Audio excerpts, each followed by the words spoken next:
All right, at the home shop today, we're gonna see if we can knock another one of these out. So we had two different options of what we could work on, Mom's Mustang or the Datsun. I really wanna work on the Mustang because we've got a lot done on it. We've got engine sitting there, but we're waiting on a trans, waiting on a rear end, waiting on the accessory drive. Those have been ordered for a few weeks now, but we could strip the engine compartment and try to get all that painted in preparation for all that stuff to go in. Problem is, the weather outside is total crap, and I'm not gonna strip it inside.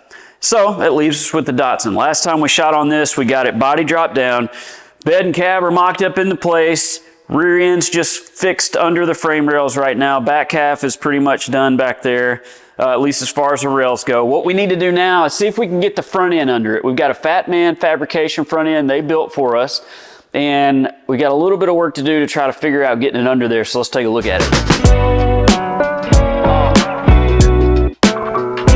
All right, here it is, all of our goodies. So this is a Fat Man Fabrications front end. I've used these under a ton of cars, which is why I'm putting this under the Datsun and know exactly what I'm getting. Lots of good quality parts on this thing. And another thing is they'll build a lot of stuff to your specs. So since we're narrowing the frame rails, they built this cross member to exactly what we need it to be. It'll weld to the bottom of the frame rails. We've got rack and pinion. We went with manual rack because the truck's so light we won't need power steering. Tubular control arms. You've got the spot to mount your coilovers if you're going to run a coilover. This would be the upper coilover mount. We're obviously running bags. But even with your rack and pinion, you get your tie rod ends, spindles, all your brakes, so calipers, brake pads, rotors, the brackets to mount the calipers, all the hardware with it, even your dust caps, all the bearings, literally everything. Even the instructions tells you everything you've got, part numbers and stuff, so you can, you know, if you need to replace your brake pads or your rotors or anything like that, you have all that stuff to be able to do it, all your bushings. So really cool kits. So I'm gonna verify my measurements, make sure what we need to narrow those frame rails, and then start cutting. So what we're gonna do right now is I'm gonna build stilts for these frame rails. I've got it level, I've got it where I want it to be, I've got all my measurements written down, but if I build stilts when we make our cuts, we don't have to worry about it getting unlevel and having to level it back up. We can just slide our frame rails in and out. You'll see what I'm talking about in just a second. All right, so all we're gonna use for these legs is just like 1x square tubing I have laying around. I've got some scrap round tubing laying over there. It doesn't matter what you use, just as long as it'll hold it straight. So let's get these welded on.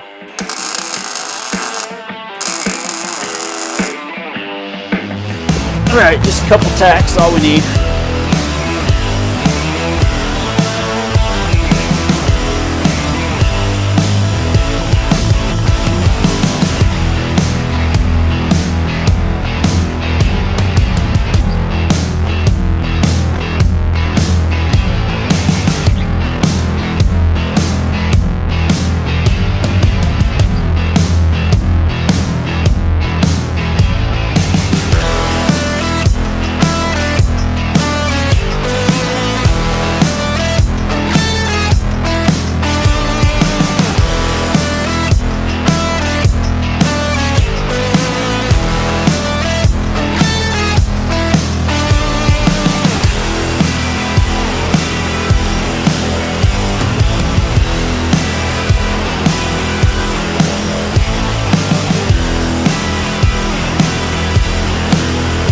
All right, so we've got that cut, moved them in real quick, looks really good. Made the cut with the Sawzall because that's a super clean, nice, straight cut that we were able to make. It was inch in front of the body mount is where I started, which is 3 1/4 inches in front of this transmission cross member. Just a good fixed point that we know is true within the frame that we can measure off of. Obviously, this trans cross member will end up having to go, but for now, good to base everything off of. So we've got that cut, we've got them moved in, everything looks nice there. We know what the measurements are to the end of our frame rails and all that, so we can start getting it squared up. Toss that cross member under there just to check it. Got a quick measurement off the truck, and everything looks pretty good. So doing those stilts really helps out too, because once you make that cut, the frame rails don't move, they don't twist, they don't do anything, so they're still exactly as they were, and we were just able to slide them right where we needed them to be. So I got a little bit ahead of myself. Happens when you're doing this stuff. So forgot I hadn't cleaned up the frame rails where we cut the old suspension off of it. So pulled one of them out, brought it down on the table, gonna see if we can clean some of this stuff up. You'd think you'd get hurt when you're cutting and grinding and doing all this crazy stuff, but I had a couple of boxes under the metal table I needed to move so we didn't catch on fire. And I go to pick up a box, huge chunk of metal goes in my finger. I wish I would have thought to show it to you guys. I don't think I've ever had a piece of metal embed in my finger like that one. Nothing a pair of pliers couldn't get out. Now I'm scared to pick the boxes up.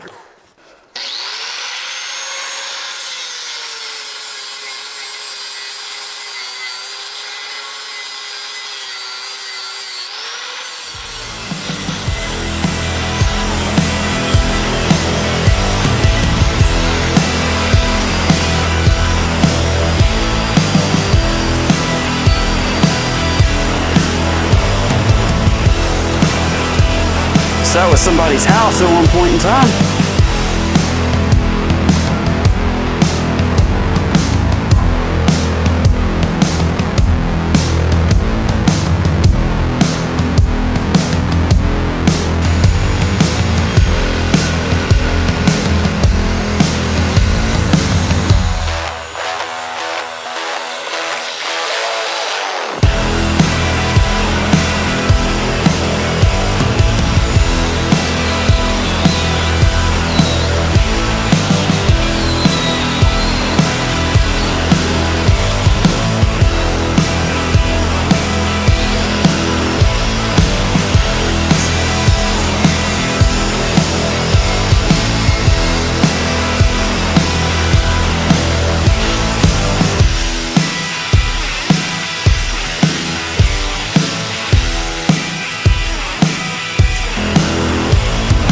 All right, so I got the frame rails all cleaned up on the table. I went ahead and just slid them back in here. So as you can see, they're just laying pretty much where they're gonna go. So here's what we could do. Since we built the legs on them and we have a metal table, we could put it on the table and then tack the legs to the table with it squared up. We know nothing can move. We can tack the cross member in. So that's one way you could do it. That will work and it's fairly easy. Even though that probably is an easier way to do it, this is how I like to do it. I've got the frame all set up, and like I said, the cab and the bed is right where it's gonna live as well, or right where I want it to be, so we can measure off of cab everything because we've got it all squared up. So now that I've got them set in here, you can see at the back, they're a there's a half inch gap between the two frame rails now, so that's how far in they're gonna be. That gives us 21 inches across. Same thing at the front, that gives us 21 inches across. And when you pull square on it, it's 50 3/8, and I've got it squared right now. With it squared and where it needs to be, you can also pull measurements from the cab and points of the frame that are already fixed, and I've got every measurement spot on the money. So here's the problem. How do we keep it there? So what we're gonna do is, I've just got some old angle iron, square tube, stuff like that over there. I'm gonna cut a few pieces, and we're gonna do pretty much the same thing we did on the back half. We're gonna tack a few of those in as we go down. Once we do that, we know it's gonna stay square. We can start trying to get our cross member in.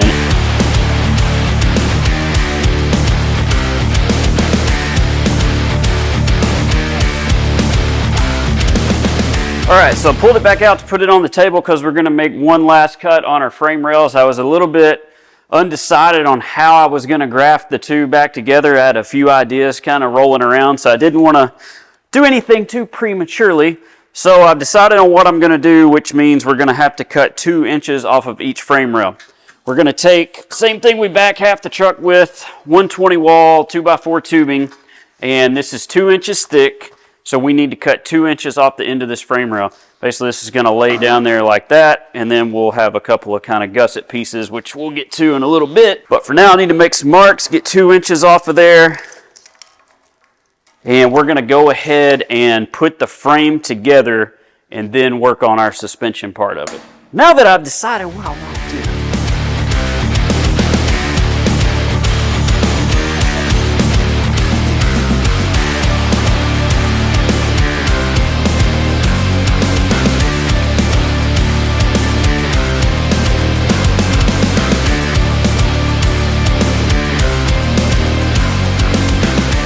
if you can see through our maze of tubing right here, I've got the two 6-inch 2x4 pieces cut. We've got 2 inches cut off of those frame rails, and you can see these just drop right into place. Super simple way to do it. So we'll weld the two back together. That will transition us back into one frame, and then in between right here, we will do 2 more 2x4 pieces and gusset that up. Be super strong, and then we can keep on moving. So let's see if we can get all this tacked into place. Leave just a little overhang for good corner welds.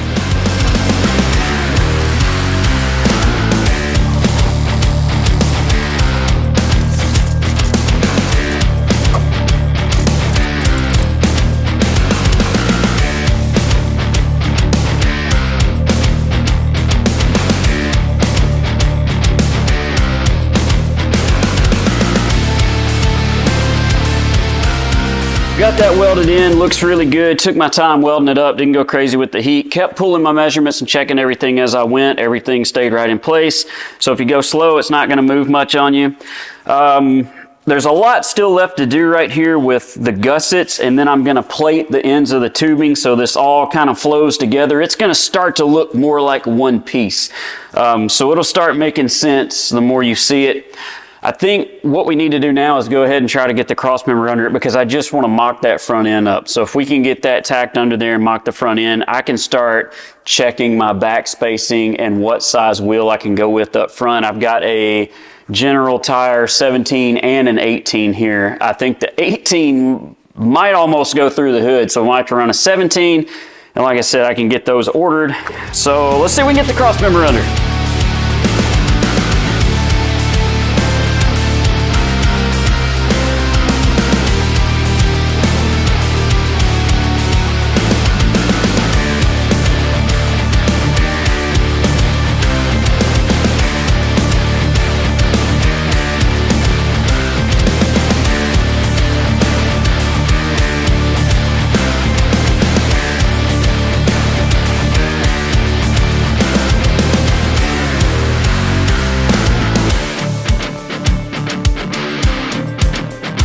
Okay, got the last tack on a cross member on this side, so at least that's in there for mock-up.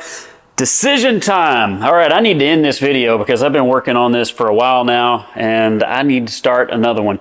We've got 2 options here. We can work on the transition where we put the 2 pieces of frame together, and I'll show you how to make that one piece, or we can mock up at least one side of this front end.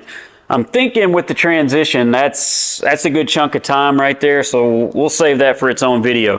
What we've got to do to mock up this front end, we need to cut out some of this inner fender. We could just cut out a little bit of it just to fit the front end, but it's all going to have to go anyway, and we're going to have to rebuild all this because we got a big wheel and tire that's going to basically take up every bit of this room right here.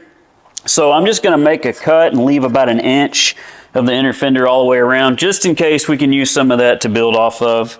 Probably not, but just in case. The only thing we want to do before we make these cuts is brace it up. So right up top here, this is where the fender bolts in.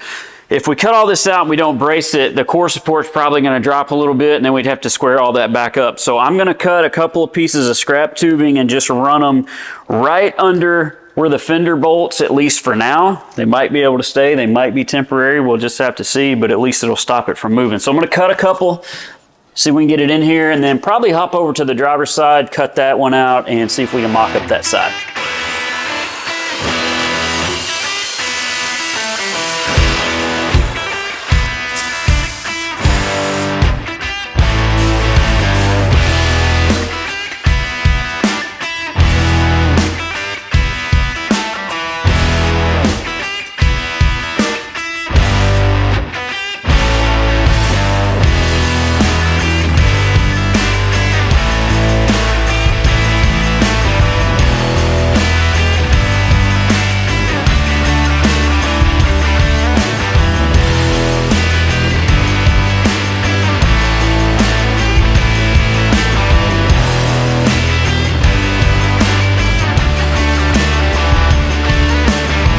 Here is our upper control arm mount, which would also be a coilover mount. We're more than likely going to run that traditional bag and not an air shock or anything. But what's cool about mounting this is we're just going to do it temporary for now. But even in the instructions, We knew what our frame rail width was going to be, so we gave that to Fat Man Fabrications, and they basically write in exactly where we need to mount these, so there's no guessing. So we know they need to be 21 inches. I've made that mark. I know where it's at. We've got a center line already. We're on a flat plane right here. So we're just going to tack this one side in, get our other side up there and double check it. But I'm going to end up having to cut another plate to get rid of this coilover mount, but just to get this mocked up, we'll tack it in for now.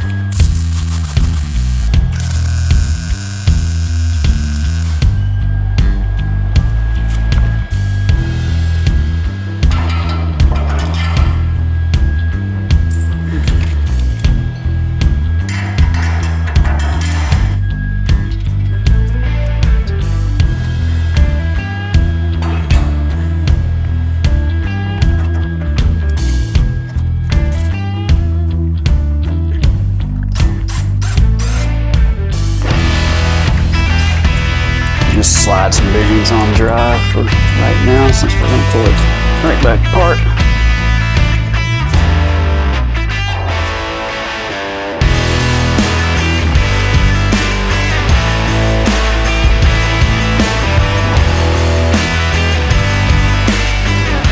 We got one side mocked up.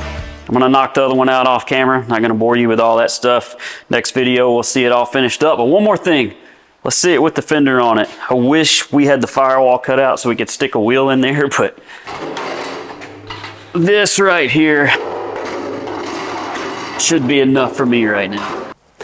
Hell yeah, it looks good. Dunk, man, check that out. So, all right, we've got all that just tacked into place.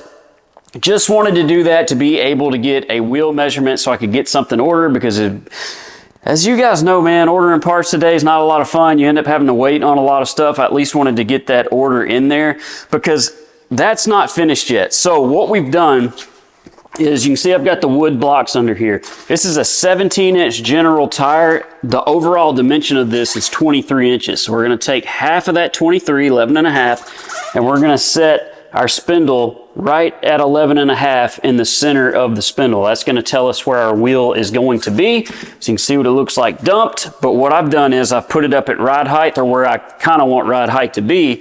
And our lower control arm is kicked down just a little bit. Now, if I raise ride height, it levels out, but it's just a little higher than I think I want it. So ideally what you want to have at ride height, you want that lower control arm to be perfectly flat with the ground. That's going to eliminate bump steer and all that nasty stuff you deal with, and it's just going to make our overall quality, ride quality, that much better. What that means is, if I decide to do that, I need to extend the legs on that Fat Man crossmember just a little bit to lower that and the lower control arm down.